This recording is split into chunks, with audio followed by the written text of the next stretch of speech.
E aí, gente, tudo bem com vocês? Na aula de hoje a gente vai abordar sobre métodos de extração e também sobre alguns métodos de purificação. Lembrando que alguns métodos de extração também podem ser utilizados como métodos de purificação. Existem métodos de purificação um pouco mais complexos, mais rebuscados. A gente vai trabalhar os mais simples, que geralmente podem ser vistos e cobrados ao longo da graduação, e também é o que geralmente a gente utiliza mais na prática da graduação. E qual o grande objetivo, né, de recorrer a esses métodos? Justamente a obtenção de compostos bioativos, trabalhando dentro do perfil de química de produtos naturais.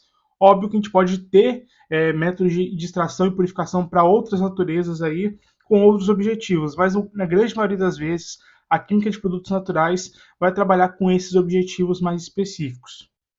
E uma das coisas mais importantes que a gente precisa ter em mente no momento de pensar em extração é justamente compreender o que é um solvente.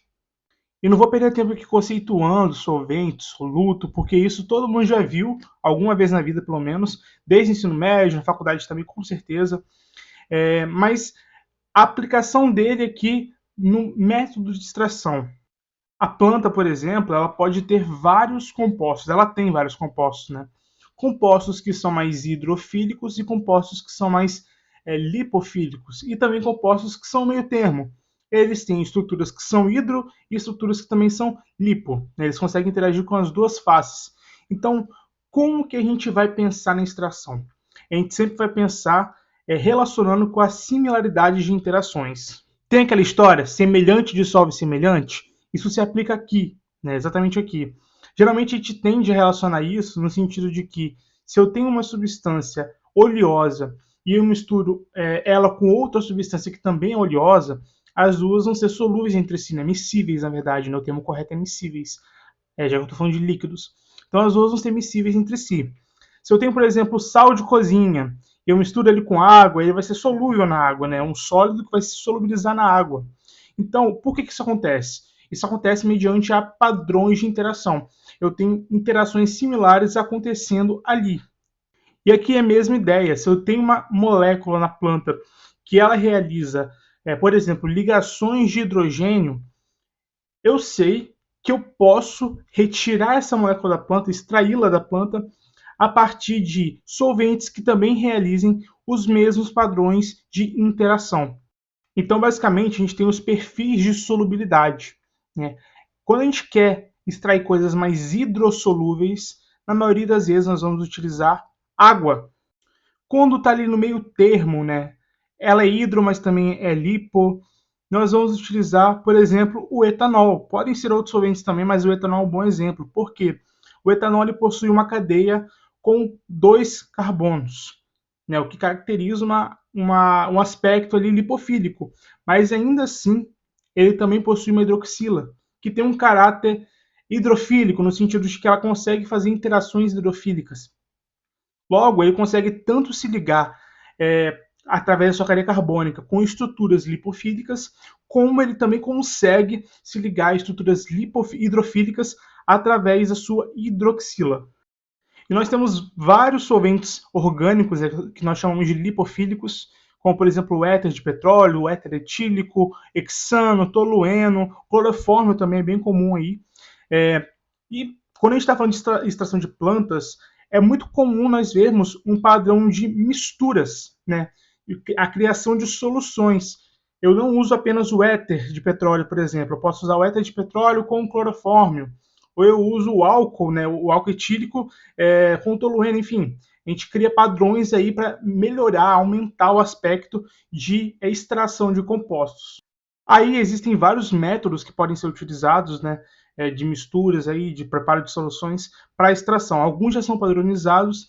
Quando a gente vai trabalhar com uma planta que ainda não tem essa padronização, nós podemos testar. Nós podemos extrair com vários tipos de solventes, com diferentes concentrações diferentes de cada um, proporções diferentes, na verdade. E com isso, a gente consegue ver qual é o melhor método de extração no que diz respeito ao solvente. Qual é o melhor solvente para extração? Quais são as melhores misturas? Se é um solvente puro? Se é de fato uma solução? Enfim. Dito isso, agora a gente vai ver alguns métodos aí que podem ser utilizados para se extrair. O primeiro é de maceração. Na maceração, a gente vai ter a combinação de métodos físicos com métodos químicos. No caso, a primeira coisa que a gente faz é a trituração. Quando eu estou falando, por exemplo, de uma folha, é muito mais fácil eu colocar uma folha ali seca, por exemplo, e eu macerar ela até ela se formar pó, né, se transformar em pó ali. É muito mais fácil fazer isso com uma folha do que, por exemplo, se eu pegar um caule de uma árvore, né, o tronco ali, e tentar macerar. Vou ficar horas ali às vezes, minha mão vai dissolver, minha mão vai desmanchar e o tronco, não vai, o tronco em si não vai virar pó, né? Então, existem diferentes técnicas aí hoje em dia para diferentes tipos de porções anatômicas de plantas. Lembrando que a gente não trabalha em química de produtos naturais somente com plantas, né? Mas aqui o foco é mais esse. Então, podem ser utilizados outros métodos de trituração também, só que na maioria das vezes a gente usa mesmo a maceração ali, de colocar no grau, ficar pestilando ali até virar um pozinho, né? Ou ter porções menores da anatomia da planta ali em si. E após esse processo de trituração, nós vamos adicionar ali um solvente, né? Justamente para extração de compostos. Que solvente que eu vou usar? Depende. Depende do que eu quero extrair. Então eu posso usar tanto o solvente sozinho, como posso fazer combinações de solventes. Como também eu posso fazer intercalação. Como assim? Vou explicar. Pode ser que eu queira extrair um composto que ele é lipofílico, mas ele também tem porções ali hidrofílicas. Se eu usar um composto que é totalmente hidrofílico, pode ser que a minha extração não vai ser tão efetiva. O mesmo vale se eu usar um composto que é muito lipofílico. Um exemplo disso é a clorofila, né? Não sei se vocês sabem, mas a clorofila ela é utilizada pela indústria farmacêutica, por exemplo, para colorir cápsulas, né? Deixar as cápsulas verdinhas, também para outros fins, mas esse é um fim utilizado aí da galera da farmacotécnica. E o que acontece? Para extrair a clorofila, geralmente, inicialmente, nós utilizamos o etanol, né? Nós adicionamos o etanol ali próprio no macerado e continuamos agitando levemente até nós conseguirmos extrair um pouco da clorofila que a gente quer. E logo depois, né, as macerações subsequentes, a gente pode tanto continuar usando o próprio etanol, como trocar pelo éter de petróleo, né, ou éter etílico também, que é um método que pode ser aplicado para extrair clorofila.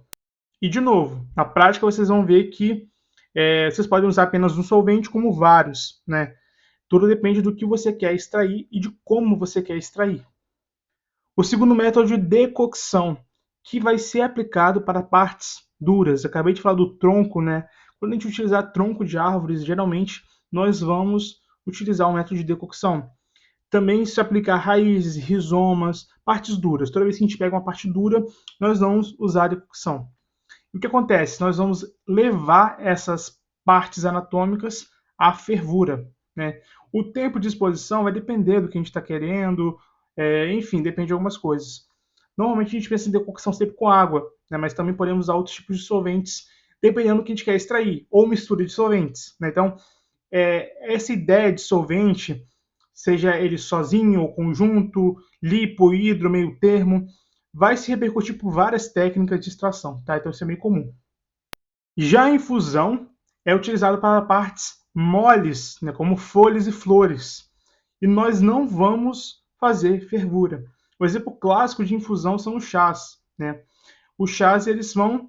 A gente não é correto, né, você colocar tanto o chá medicinal, né, você pega as partes anatômicas em si, quanto o chá alimento também. Não é correto você colocar diretamente na água fervendo. Isso é errado. Você está gerando uma lise molecular, né? As moléculas vão se romper ali e você vai perder completamente o efeito biológico que você quer. No caso de um chá alimentício, não, os leões aí da vida, eles não têm propriedades medicinais em si, eles podem gerar alguns leves efeitos, bem remotos, mas essa fervura do sachê de chá vai gerar um sabor residual em alguns casos, né? Um sabor um pouco amargo, um pouco acre, que não é interessante, né? Afinal, o chá já não é uma coisa que as pessoas gostam muito. Eu amo, né? Mas tem gente que não gosta. E quando você ferve demais ali e tal, você vai gerar ali um resíduos na verdade, né? Que vão ser mais desagradáveis. Então pode ser que afaste a pessoa do consumo do chá ainda mais. O correto então é você levar a água ao aquecimento e posterior a isso deixar com que ela escorra sobre esse sachê de chá, né? Então um trava-língua aparece, né? Sachê de chá. Mas além disso, você também pode levar essa parte anatômica à exposição dessa água posteriormente, né? Depois que ela já ferveu, tal, se desliga ali e tal, e você deixa essa parte anatômica curtindo nessa substância, nesse solvente. Eu dei esse exemplo de água e de aquecimento, mas existem vários outros tipos de infusão com outros solventes e também com diferentes tipos de temperatura. Existem tipos de infusão específicas para determinados tipos de extração, enfim. Mas no geral é isso que a gente usa, não tem muito mistério, não vai ficar repercutindo muitas coisas, muitas técnicas, porque não precisa, gente. O próximo aí é a infloração.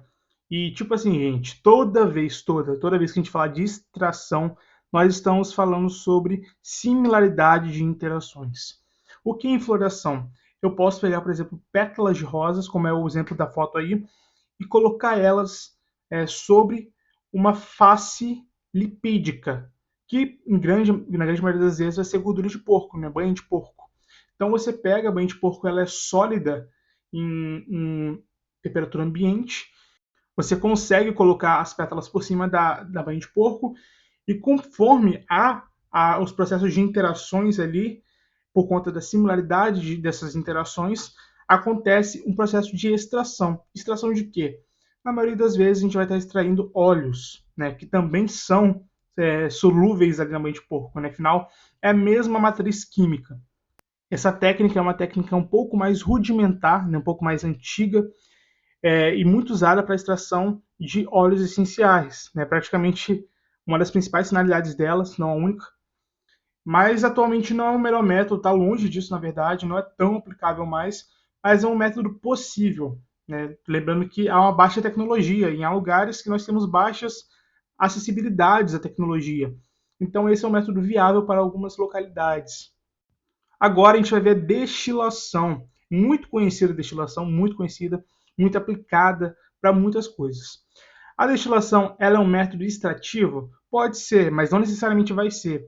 Ela é um método de separação. Essa é a realidade.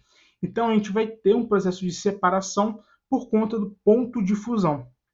A gente tem substâncias que têm uma temperatura ebullioscópica mais alta, enquanto outras possuem uma temperatura de ebulição mais baixa. E com base nessa diferença de ebullioscopia, nós conseguimos determinar justamente quem vai ebulir primeiro, quem vai ebulir depois. E conforme a gente vai aplicando calor no sistema, vai chegando no ponto de ebullioscopia de alguma determinada substância. Supondo que eu tenha uma substância A e uma substância B. As duas estão no mesmo sistema, no balão ali de fundo redondo, por exemplo. Se eu começo a aquecer, a substância A ela possui um ponto de ebulição de 40 graus Celsius, enquanto a substância B, que é água, possui ponto de ebulição de 100 graus Celsius. Eu começo a aquecer, quando chega a 40 graus, minha substância A ela vai ebulir. Logo, ela vai se separar da substância B, que é a água. Então, eu posso aplicar essa técnica para separar substâncias e também para extrair substâncias, como é o caso da hidrodestilação, muito utilizada para extrair óleos essenciais. Uma coisa que merece atenção é que, alguns momentos, né, na prática laboratorial, nós podemos trabalhar com substâncias que possuem pontos de ebulição muito próximos.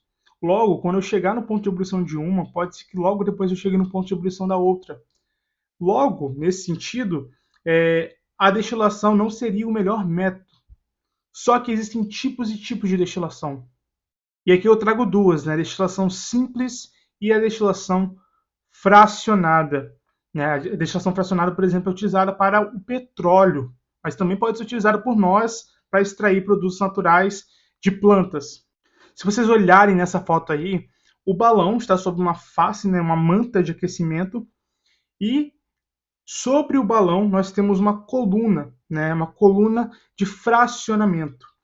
Essa coluna ela pode ser lisa, né, totalmente lisa, ou ela pode ser fracionada, igual essa da foto aí, que é fracionada. A fracionada ela tem vários dentinhos, e esses dentinhos eles vão ajudar a controlar o processo de ebullioscopia.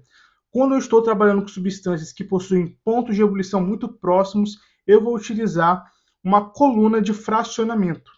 Quando eu estou trabalhando com substâncias que possuem pontos de ebulição muito distantes, como por exemplo óleos essenciais e água, né, que nem se misturam, eu posso usar uma coluna simples, ou até mesmo não usar, fazer uma ligação direta ali do sistema do balão com o condensador. Então, a hidrodestilação, por exemplo, é uma técnica que eu posso usar para extração. Geralmente, eu vou utilizar as destilações normais para purificar produtos, né, para gerar uma separação de produtos.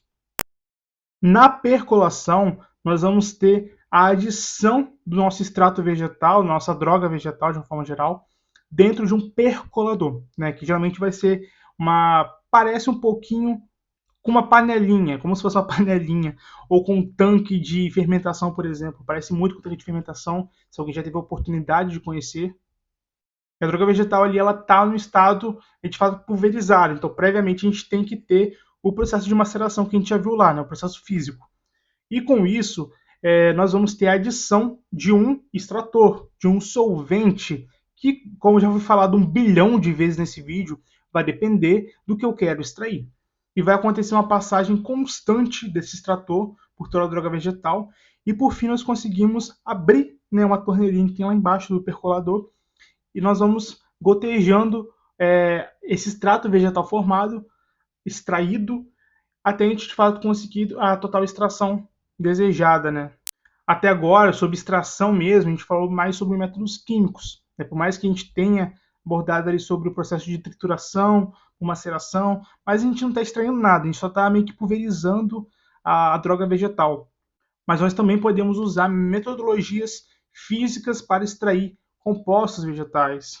Um exemplo clássico aí, né, que eu gosto sempre de pensar, é o caldo de cana. Toda vez que a gente quer extrair o caldo da cana, nós pegamos a cana e passamos por uma série de rolos ali, né, que vão comprimi-la até de fato fazer com que ela expulse todo o caldo dela. Isso é usado tanto na pastelaria quanto numa indústria que vai produzir açúcar ou álcool. Então isso é um método físico, também pode ser utilizado. É menos abordado dentro da universidade, mas ele é existente e está aplicável na indústria aos montes aí.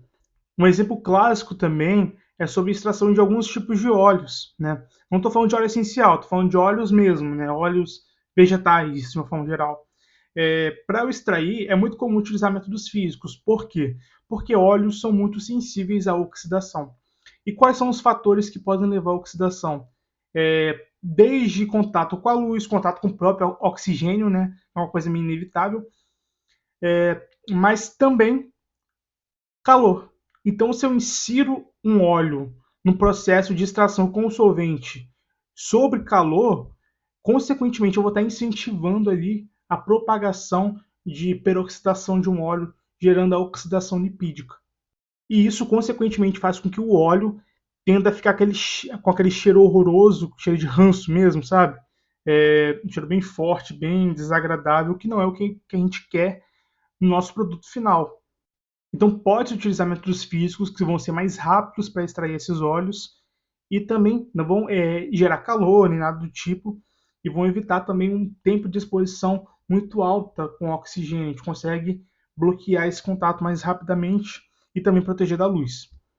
Já que a gente está falando aí de óleos, lipídios, gorduras, 2 métodos muito utilizados para isso, para a extração de lipídios, são os métodos de Goldfish e de Soslet. Ambos são muito utilizados dentro da bromatologia, da ciência de alimentos. Geralmente, quando a gente vai quantificar lipídios, né, descobrir quanto que tem de lipídio em um dado alimento, nós vamos utilizar essas técnicas. E qual é a diferença entre esses 2 métodos? Eu vejo que muitas pessoas confundem o Goldfish com o Soslet. Já vi muitas pessoas falando errado, inclusive, mas são técnicas diferentes. De acordo com a literatura, a técnica de Soslet, que é a técnica mais clássica, digamos assim, a que veio primeiro, é a primeira que surgiu ali. Você tem o processo de corrimento do solvente em temperaturas um pouco mais baixas, mais ambientes, de fato, sobre a amostra que você quer extrair. Então é um processo que demora muito, porque o solvente está frio, entre aspas, né? Tem a temperatura ambiente. então ele vai demorar um pouco mais para extração. Já o método Goldfish, ele é um método bem mais rápido, ele é um método que também te permite uma extração mais rápida por conta da temperatura. Há uma injeção de calor sobre o solvente e esse solvente ele consegue ser transitado, né, circulado por um sistema fechado, respingando, no caso, na amostra que você quer extrair e, consequentemente, fazendo a extração em si. Então, é um processo muito mais rápido porque você tem um trânsito maior de solvente, ao passo de que esse também está sob uma temperatura mais elevada. Quando eu falo de extração para quantificação, né, a técnica de Goldfish ela é muito mais interessante porque ela é mais rápida, né, e mais barata também, porque tempo é dinheiro. Mas se eu quero utilizar aquela substância, aquele óleo que eu estou extraindo, aquela gordura, pode ser que na maioria dos casos a técnica de Sostlet seja mais interessante, tendo em vista que você reduz o índice de propagação de oxidação lipídica, porque você não tem injeção de calor nesse sistema fechado. Mas na bromatologia, na ciência de alimentos, Goldfish reina tranquilamente, sozinho. Qualquer indústria que trabalhe com controle de qualidade de alimentos, ou também alguns laboratórios, né, que prestam serviço de bromatologia, vão trabalhar com Goldfish na maioria das vezes, porque é um método mais rápido.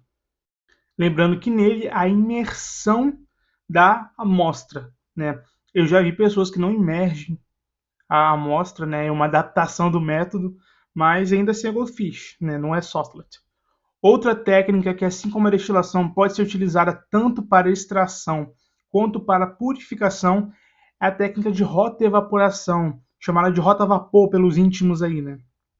E nela, basicamente, nós vamos adicionar uma substância, uma mistura, por exemplo, impura, dentro de um balão, e esse balão vai ficar girando no banho-maria, numa temperatura um pouco mais baixa, mas ainda assim suficiente para que aconteça o processo de ebulioscopia. Vai acontecer ali, parecido com a destilação, né? Onde nós vamos ver a ebulição de uma substância enquanto a outra vai ficar.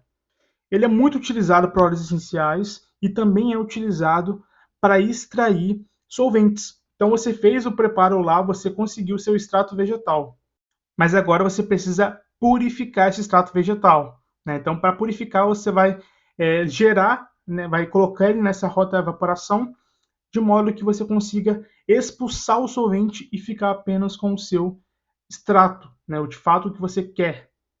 Um detalhe interessante é que esse processo pode ser feito com controle de pressão. Então você consegue reduzir ou aumentar a pressão. Se eu estou trabalhando com um óleo, por exemplo, né, estou purificando um óleo, eu consigo aumentar a pressão através de uma bomba, né, ou alguma coisa do tipo. E quando eu elevo a pressão, eu consigo abaixar o ponto de ebulição do extrato ou do óleo em si, né, depende do caso. E, consequentemente, eu tenho favorecimento da extração com uma temperatura mais baixa por conta da elevação de pressão. São inversamente proporcionais. E, consequentemente, eu vou ter uma menor taxa de propagação de oxidação lipídica por conta de injeção de calor no sistema.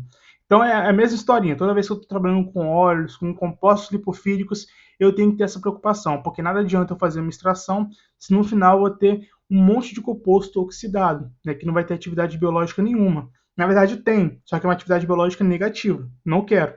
Gerando câncer, estresse oxidativo e um monte de coisa ruim. Já finalizando aí, nós temos os fluidos supercríticos, né? Que é uma das técnicas mais interessantes de extração. Também uma das mais modernas. Só que ao mesmo tempo, uma das mais caras de se fazer. E eu sei que geral conhece o conceito de sólido, líquido e gasoso. Todo mundo já ouviu falar isso ao longo da vida, várias vezes. O que acontece? Um fluido supercrítico nada mais é do que uma substância que foi colocada, né, numa dada pressão e numa dada temperatura, ao ponto de que não seja possível determinar se ele está no estado sólido, líquido ou gasoso, porque ele se tornou um fluido supercrítico, ele está no estado supercrítico. Então nós temos um ponto de indeterminação de um estado físico da matéria. No caso do gráfico que eu coloquei no slide, nós temos uma temperatura de 300 Kelvin e uma pressão de 100 atm. Então, quando eu tenho essa condição, para a amostra que foi empregada aí, não sei qual foi, né, mas enfim, eu tenho a geração de um fluido supercrítico dessa amostra. O fluido supercrítico mais utilizado hoje é o CO2. Então, o que acontece? Numa baixa temperatura, eu consigo emitir CO2 num fluxo supercrítico através de uma matriz vegetal, de uma droga vegetal, por exemplo. E quando ele passa por ela, ele consegue arrastar como um solvente de fato as substâncias presentes ali, os compostos bioativos, e levá-los para uma região diferente, né? De fato, feita uma separação, uma extração. Como eu não tenho injeção de calor, eu tenho uma menor taxa de degradação, né, de lises moleculares, de propagação de oxidação lipídica, também de outros tipos de oxidação que podem acontecer. Enfim, não vou ter essa ação, não vou ter a espontaneidade de reações orgânicas, o incentivo a certas reações por conta de injeção de calor. Então, eu tenho uma vantagem muito grande com a utilização do fluido supercrítico, que da maioria das vezes vai ser de CO2. Grava isso aí que com certeza vai ser útil para vocês. O arracha vapor é uma das técnicas mais simples de se entender, na minha opinião, pelo menos. E basicamente a gente vai ter a elevação de um solvente, que na maioria das vezes pode ser a água, a uma temperatura ebullioscópica. Então ele vai ebulir e, consequentemente, o vapor dele, né, ele vai sair do estado líquido ou do estado sólido, em alguns casos, para o estado gasoso. E esse gás, né, ele vai subir, né, o vapor vai subir e vai interagir ali com substâncias e vai gerar a ebulição. Ou pode não haver interação com essas substâncias de uma forma química, pode haver apenas, conforme vai subindo esse vapor, a elevação de uma temperatura dessas substâncias da droga vegetal e, consequentemente, elas conseguem também migrar por conta de um efeito ebullioscópico aí. Esse segundo exemplo ele está diretamente relacionado a óleos essenciais, né? A técnica de arracha vapor é a técnica mais utilizada hoje para extrair óleos essenciais. Só que, de novo, nós temos alguns problemas nela, né? Como, por exemplo, a indução de oxidação lipídica por conta de calor. Nós temos também a degradação de vários compostos que seriam interessantes, né? Até mesmo compostos aromáticos, aromáticos no sentido de olfato, tá? Não aromáticos de estruturas aromáticas, químicas aromáticas, mas de olfato mesmo. Então, seriam substâncias interessantes de se ter no óleo essencial que poderiam potencializar o poder dele, né? O poder olfativo dele. Porém, isso não acontece justamente porque eles são degradados durante esse processo. Bem, para a gente quase terminar aí, nossa penúltima técnica que vamos ver hoje é a técnica de spray drying, ou spray drying, como você quiser falar, tanto faz. E ela funciona basicamente como um grande borrifador. É como se eu tivesse um grande borrifador que vai pegar um extrato vegetal e vai borrifar ele numa uma atmosfera fechada, né? Quando isso acontecer, eu vou ter a formação de várias partículas, né, várias gotículas muito, muito pequenas. E, consequentemente, eu vou ter uma injeção de calor. Né? Vou aplicar calor e essas gotículas elas vão ter um favorecimento de secagem. Então, essa técnica de spray dryer é muito utilizada para secagem de coisas. Né? Também favorece alguns processos aí de purificação de substâncias, enfim. É o que a gente chama de secagem por pulverização. Quando a gente vê, por exemplo, o ovo em pó, é uma coisa muito irreal, né? Como que um ovo, que é uma coisa líquida, pode virar um pó? É justamente por essa técnica. Então, o ovo ele é colocado, ele é misturado e colocado num repartimento, um compartimento, né? Que vai expulsá-lo de uma forma, como se fosse um spray de fato, e vai formar várias gotículas de ovo. Só que vai vir um calor muito grande e vai fazer a secagem desse ovo, deixando apenas o pó. Né? É um processo bem rápido. Isso também é utilizado em outras situações para obtenção de produtos, como leite em pó, por exemplo. Né? E também para produção, né? Obtenção de insumos farmacêuticos ativos, os IFAs da vida. Então, essa técnica é amplamente utilizada em indústrias que nós podemos atuar, como a indústria farmacêutica, a indústria farmoquímica, né, que é mais específica para a produção de IFAs, e também para a indústria alimentícia, as três que cabem à nossa aplicação de atuação. E basicamente o que acontece? Quando eu adiciono calor, quando eu faço uma secagem, eu estou expulsando água. Se eu estou expulsando água, eu estou concentrando substâncias. Então é mais ou menos esse raciocínio que a gente tem que ter quando a gente fala dessa técnica. E por fim, finalmente, a gente sai de uma técnica muito rebuscada, muito tecnológica, para algo bem rudimentar, que é usado desde sempre nos laboratórios e vai ser utilizado por muito tempo ainda, que é a separação por funil. Eu dei o exemplo da clorofila, né? Quando a gente pega a clorofila e coloca ela, né? Extrai ela com o etanol, posteriormente nós vamos utilizar o éter de petróleo, por exemplo, né? Ou éter etílico. Os dois, o éter de petróleo e o etanol, eles podem ter um certo padrão de interação, porém eles não vão ser miscíveis entre si, eles não vão se misturar. Então, quando eu adiciono essas substâncias num funil de separação e posteriormente, depois de adicioná-las, eu adiciono água, é possível ver perfeitamente uma separação entre as substâncias lipofílicas e hidrofílicas. E com isso eu consigo extrair certas substâncias, né? Então, essa técnica de funil, separação por funil, também é utilizada para calcular, né, solubilidade de fármacos, coeficiente de partição, que é uma coisa um pouco mais para frente aí, né? Geralmente quando a gente trabalha com química farmacêutica, também farmacocinética, né? São coisas que vão ser aplicadas nessas disciplinas. Mas de forma bem geral, eu uso separação por funil para separar fases hidros e fases lipos. Beleza, gente? Então essa foi a aula de hoje. Espero que tenha dado para entender. Eu sei que são muitas técnicas, muitos processos, mas de fato compreender. Quando você compreende como os processos acontecem, você compreende a técnica e a aplicação dela. Então é isso, gente. Valeu pela atenção e é isso.